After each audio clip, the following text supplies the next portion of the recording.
A former Kentucky police officer has been sentenced to 33 months in prison after being convicted in connection with a raid that resulted in the fatal shooting of Breonna Taylor, a black woman, in her home.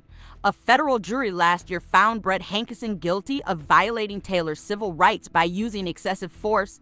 The maximum sentence for the charge was life in prison. The sentencing comes days after the Trump administration asked the judge to give Hankison a one-day sentence, a position that starkly contrasts with the approach to the case under President Joe Biden.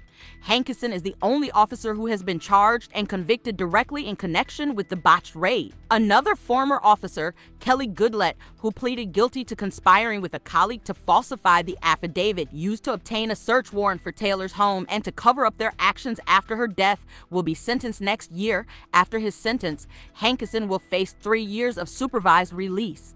The judge did the best she could with what she had to work with. There was no prosecution in there for us. There was no prosecution in there for Breonna.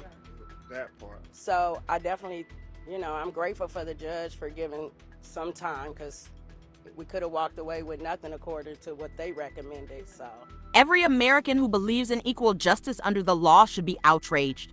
Attorneys for the family said recommending just 1 day in prison sends the unmistakable message that white officers can violate the civil rights of black Americans with near total impunity. In its sentencing request, the Justice Department argued that although Hankison was involved in executing the warrant during the deadly raid, he did not shoot Taylor and is not otherwise responsible for her death. Ordinarily, sentencing recommendations are signed by lawyers involved in the case or career Justice Department employees who deal with sentencing requests. In this case, Trump's appointee to run the Civil Rights Department, Harmy Dillon, signed the recommendation.